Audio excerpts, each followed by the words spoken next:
Hello guys! Magluluto ako ng binagoongang karning baboy. Ginawa ko po, isasangkot sa ko muna pag lumabas na yung mantika. Saka ko po ilalagay ang mga kalamasan. And then, eto na, nakaprepare na ang aking bagoong na aking talong na bagong harvest. Kahapon, nagpunta po kami sa bahay ng kapatid ng mister ko dahil nag-birthday ang isa niya kaapo. Nakita ko yung may dalawang puno siya sa harap ng bahay na talong at napakaraming bunga. So, humingi po ako ng harvest po ako. Dahil gustong gusto ko ang talong, isa pa, nag-harvest talaga ako dahil wala siyang organic siya. Organic na talong. So, lami siyang lutoon. Dahil organic, para sa aking hobby na mahilig sa talong. Ayan ang aking lamas. Bawang, sibuyas, kamatis at siling. At ang aking bagoong na burgo. Baka naman, burgo. Ayan. Paborito ko ito kasi ito ang nasasarapan kong alamang. So, guys, luto tayo ng binagoongan. Ayan guys, lumabas na ang kanyang oil. Luto ko po sa tubig na konting tubig, gisangkot sa. And then ngayon lumabas na ang oil. Ilalagay ko na yung mga lamas niya. Ayan, lagyan natin ng lamas.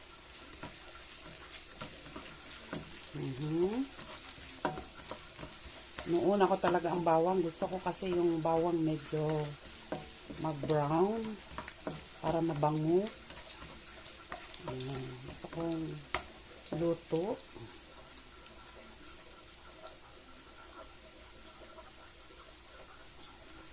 Tapos, pangit ni Bas. And guys, lumabas na ang mantika at nilagyan ko na ng bawang. Ito po yung sinangkot sa kupo muna ang karne. Nilagyan ng kaunting tubig. Tapos pinalabas ko po ang kanyang oil. Then after, nilagay ang bawang. Sunod natin ang sibuyas. Sibuyas. Ayan.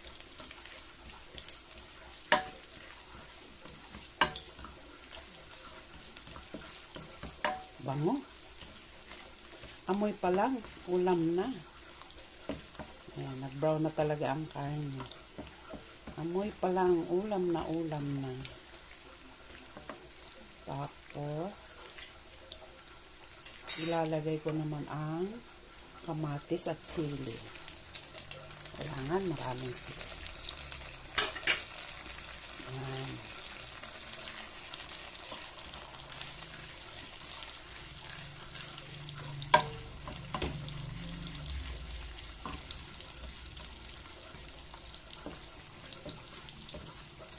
Pag naluto na po yung kamatis, saka ko ilalagay ang bagoong. So, tatakluban ko muna ng mga 5 minutes bago ilagay ang bagoong. Okay, luto na ang mga lamas. Lalagay ko naman si bagoong. Lalagay ko si alamang.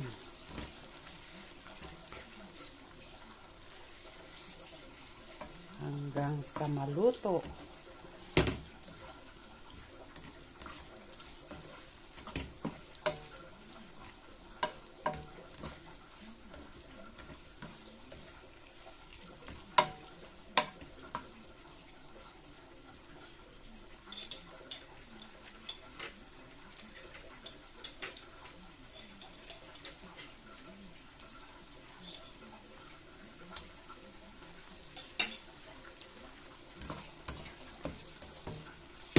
Sarap. Bango. Super. Bango-bango.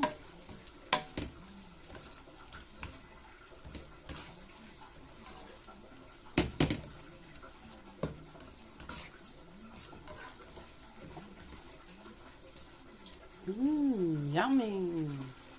Yummy, yummy. Binagoongan. Yummy, so yummy.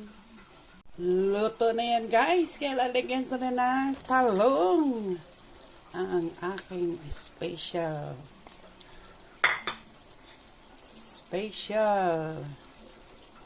gulay. Ayan.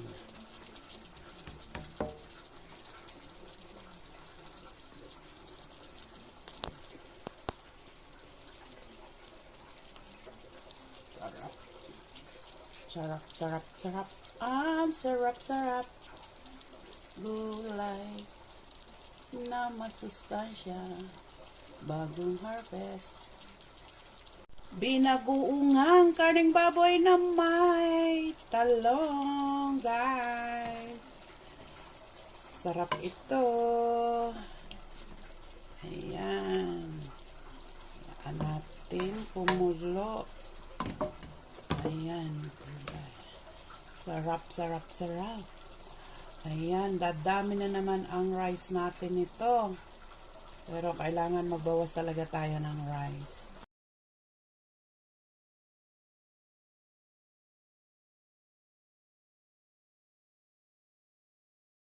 Hello guys! Ito na ang aming lunch. Ang super yummy na binagoongan. Karne na may talong. Talong na preskong-presko. Bagong harvest kahapon.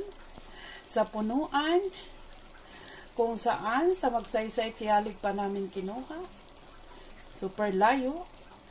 At masarap ang talong. Manamis-namis dahil wala siyang anumang klaseng abono or pesticide dahil organic, kaya super yummy. Ayan, super yummy lang. So guys, let's eat. Thank you for watching and God bless you all sa lahat ng aking mga followers, sa aking mga viewers, especially sa akong sharer na si Ate Nelda Magsino. Shout out sa inyong lahat na nagla-like. Then, magandang buhay muli sa ating lahat. And God bless you all. Have a blessed Sunday. Bye!